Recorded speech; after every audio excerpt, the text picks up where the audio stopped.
All right. Okay. Thank you for providing me with the opportunity to present at this seminar. And I'm really pleased to be here to provide information about critical minerals exploration, development, and production in Ontario. I'll start by providing a general overview and follow up by highlighting some of our current economic evaluation stage projects, including the projects of the companies that will be presenting later in this webinar.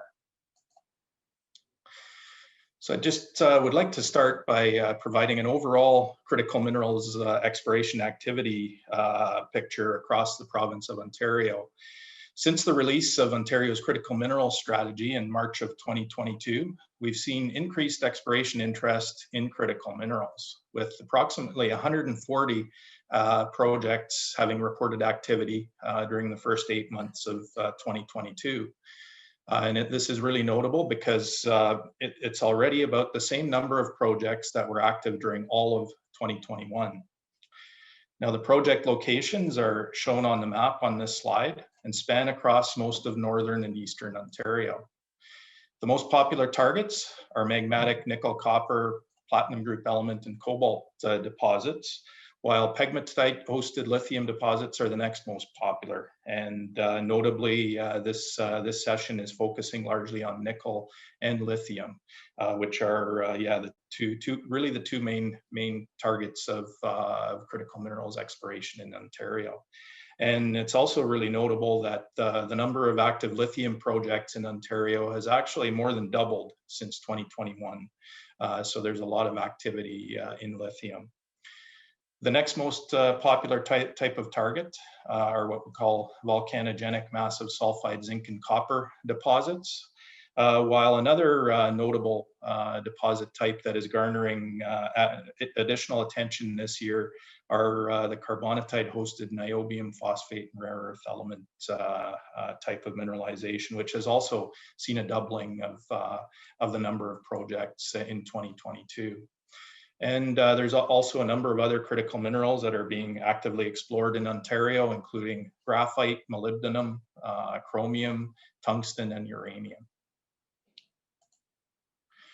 So now I'll move over to Ontario's critical mineral production and development.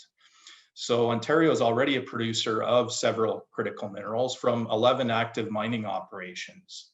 And 9 of these mines are actually located in the Sudbury region, and these mines produce nickel, copper, and platinum group elements, along with the byproducts that include cobalt, tellurium, and selenium. Now, the Kidd Creek mine, located in Timmins in northeastern Ontario, produces zinc and copper, along with the byproduct indium. And also among our producers, the Lac des Îles mine, just north of Thunder Bay, is primarily a producer of palladium, but also produces platinum, copper, and nickel. We also have 19 projects that are currently at the economic evaluation phase that are located all across northern Ontario, as you can see on the map. Some target the commodities that we already produce, while others are focused on lithium, graphite, chromite, and niobium. And during this presentation, I'll highlight several of these economic evaluation phase critical minerals projects. And the first ones that I'll be focusing on are the lithium ones, which I'll note all occur in the northwestern part of the province. And then the other ones I'll be focusing on are looking at nickel, copper, cobalt, and platinum group elements, and are located all across northern Ontario. And the projects that I'll be focusing on are largely focusing their exploration on the battery metals, with lithium and nickel being 2 of the most notable ones. So now getting started with our lithium projects in northwestern Ontario, starting with Frontier Lithium's PAC project, which is located about 175 kilometers north of Red Lake. This project hosts multiple pegmatite-hosted lithium deposits, and the recently discovered Spark deposit has returned really impressive early results, with approximately 32 million tons of indicated and inferred resources already having been defined. Combined with the PAC deposit, this project's total mineral resource in all categories is greater than 42 million tons of ore material. This project also has considerable potential to add to existing resources, and Frontier Lithium will be providing further details on the project later during this webinar. So now I'll move a little bit south from the PAC project to Avalon Advanced Materials Separation Rapids project. This is another pegmatite-hosted lithium deposit 70 kilometers north of Kenora. During 2022, the company has been active, having recently announced an agreement to develop a lithium refinery in Thunder Bay, and followed up by agreements to supply battery-grade lithium hydroxide to LG Energy Solutions, as well as petalite concentrate to major glass and ceramic manufacturers. So now moving a little bit further to the east, RockTech Lithium's Georgia Lake lithium project includes 5 spodumene-bearing pegmatite deposits east of Lake Nipigon and 145 kilometers northeast of Thunder Bay. RockTech is currently focused on developing a lithium refinery in Germany to serve the battery manufacturing industry, and is looking to develop their Georgia Lake project as a source of raw materials. And not too far from RockTech, Green Technology Metals is aggressively advancing their Seymour Lake lithium project, 250 kilometers north of Thunder Bay and north of Lake Nipigon. Similar to Georgia Lake, the Seymour Lake mineralization is hosted in spodumene-bearing pegmatites. Mineral resource estimates were released for the North and South Aubrey deposits on the property just in June of 2022. And the company is currently working towards completing a preliminary economic assessment for the project. In September, the company also announced that they have entered into a strategic partnership with Lithium Americas Corporation, a lithium developer with projects that are moving toward production in South America and the United States. And Matt Herbert from Green Technology Metals will be providing further information about this project later on in the webinar. So now moving from lithium to focus more on nickel, as well as the copper and platinum group elements that typically occur with those deposits. I'll start off in the far north of Ontario with Ring of Fire Metals, who is working toward developing both their Eagle's Nest nickel, copper, platinum group element deposit, as well as chromite deposits in the Ring of Fire region, about 500 kilometers north of Thunder Bay. So the deposits, as I mentioned, Eagle's Nest is a world-class nickel copper PGE deposit, while the company also has 4 chromite deposits known as Black Thor, Big Daddy, Blackbird, and Black Label. Provincial environmental assessments that are being led by the First Nation communities of Webequie and Martin Falls are underway for the construction of community access roads to the area, while the federal government is also working on a proposal for a regional environmental assessment for the Ring of Fire area. And Stephen Flewelling from Ring of Fire Metals will be presenting additional information about their project during today's webinar. So now moving south and to the Thunder Bay area in the North Shore of Lake Superior. Clean Air Metals has been very active on their Thunder Bay North Platinum Group element copper and nickel project, which is located 50 kilometers northeast of Thunder Bay.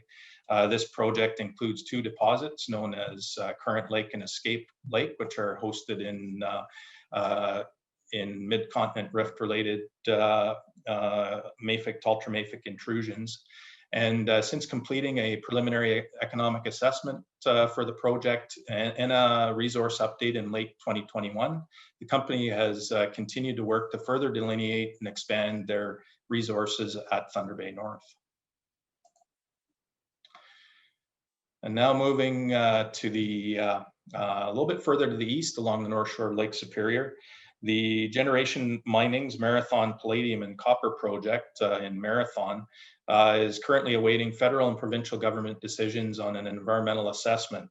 And if this environmental assessment, the decisions on them are favorable, this project actually looks like it's on track to be the next critical minerals mining operation in Ontario. It's another deposit hosted in a mafic intrusion, and known as the Coldwell Complex. And the March 2021 feasibility study for this project envisions an open pit mine with a life of more than 14 years, and the company is targeting production to commence in 2024. Now moving further to the east, to the Timmins area, the Canada Nickel Company has been aggressively advancing their Crawford Nickel project just to the north of the Kidd Creek critical minerals mine that I actually just mentioned. The company has delineated a large tonnage, low-grade deposit hosted in the Crawford Ultramafic Complex, and that's located in the Abitibi Greenstone Belt, prolific mineral producing region. And in 2022, the company released an updated mineral resource and is currently working on a feasibility study that's expected to be completed by the end of this year. Mark Selby from Canada Nickel Company is scheduled to provide further information about this project during today's webinar. And I mentioned that already that Sudbury is a major producer of nickel, copper, platinum group elements, and other critical minerals. So it should come as no surprise that the Sudbury region is also a major focus for critical minerals exploration and development. So the companies with active mines in the Sudbury region all have projects that are advancing toward near-term production. These include Vale's Copper Cliff South mine, which actually just commenced production earlier this month, and Glencore's Onaping Depth and Nickel Rim Depth projects, as well as KGHM International's Victoria project. And sticking close to Sudbury, Magna Mining has been very active on their Shakespeare nickel, copper, and platinum group element project property, 70 kilometers to the southwest of the city of Sudbury during 2022. The Shakespeare deposit is a past producer that is hosted in another mafic intrusion. And a feasibility for this project was released in March and envisions an open pit mining operation with a 7-year mine life. Jason Jessup from Magna Mining is the fifth one of today's presenters during this webinar. And finally, I'd like to highlight one of our projects that's actually a little bit further along the supply chain, Electra Battery Materials, who are currently expanding and recommissioning an existing refinery in Cobalt, Ontario to produce battery-grade cobalt sulfate. The company expects to begin production in 2023 and has plans to expand the facility to include lithium-ion battery recycling, also a battery-grade nickel refinery, and a battery precursor manufacturing facility. So that wraps up my overview of the economic evaluation stage projects in Ontario. And I just want to mention that the Ontario Geological Survey recently has put out some new publications about the critical mineral potential of Ontario, and I invite you to check those out if you're interested in learning more about Ontario's critical minerals. And also, yeah, if you have any questions, you're welcome to contact me at the email provided on this slide, or to also contact one of our other resident geologist program managers. Thanks.